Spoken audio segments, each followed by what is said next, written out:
Сәлеметсіз ме, құрметті 7-ші сыныптың оқушылары, қалдарыңыз қалай? Бүгін біз биология пәні бойынша білім бойынша жиынтық бағалауға арналған тапсырмаларды орындайтын боламыз. Ең алдымен арнамызға тіркеліп және лайк басып, басқа да достарыңызбен бөлісуді ұмытпаңыздар. Бізде білім заттардың тасымалдануы бөлімі бойынша жиынтық бағалау.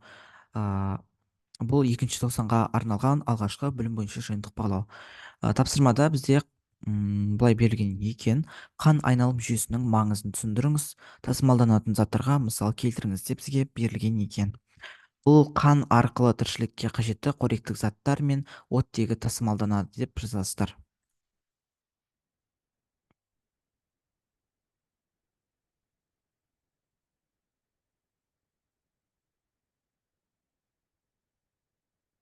Дәл осылай жазып аласыздар.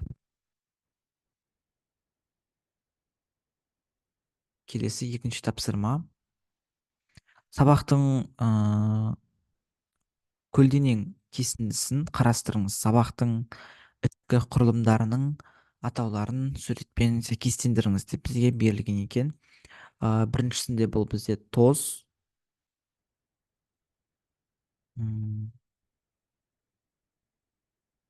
Қазір барлығын жазып шығуға тырысам.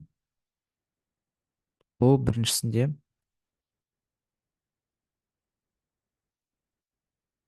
бұл бізде бірінші тоз деп аталады.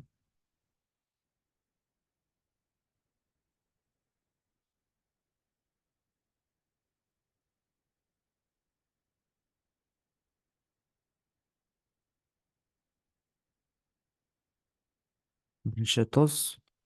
Енді екіншісіне келейік. Бұл екіншісі. Үстіне жазайын. Себебі көп зат сіздерге қазір көрінбей қалуы мүмкін. Екіншісі бұл өң.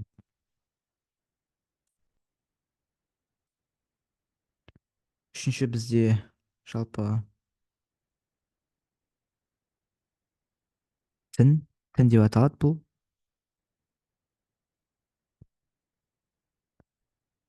Төртіншісі бұл камби.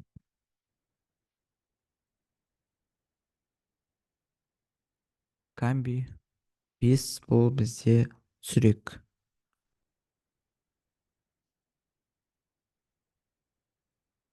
Міне, құрметті оқушылар, дәл осылай жазып аласыздар.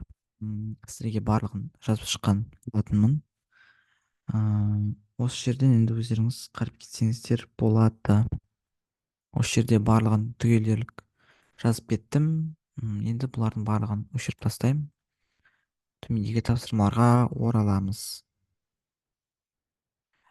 Бұл жерде енді барлығын көрсетіп шықтым. Енді өздеріңіз жазасыз деген ойдамын.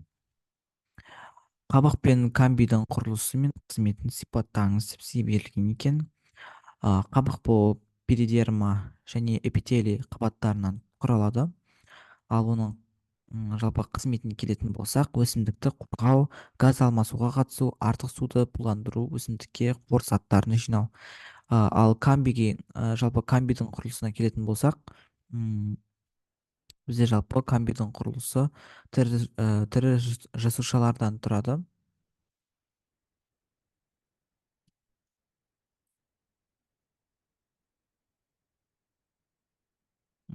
Келесі: сабақ пен тамыр арқылы су және минералды заттардың тасымалдануын сипаттаңыз деген. Сабақ пен тамыр арқылы су ксилема атты өткізгіш ұлпа арқылы жоғарыдан төменге тасымалданады. Келесі үшінші тапсырма: өзен шаянның 1 және 2 санымен берілген мүшелерін анықтаңыз деген. Бұл бізде жалпы біріншісі тыныс алу мүшесі.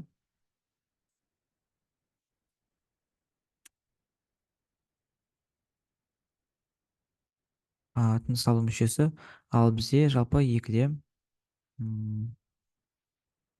қан тамырлары. Не дәл осылай жазып аласыздар. Бұл бізде қан тамырлары екен. Төменде барлығы жауаптар жазылып тұр. Төменде қарап кетсеңіздер болады.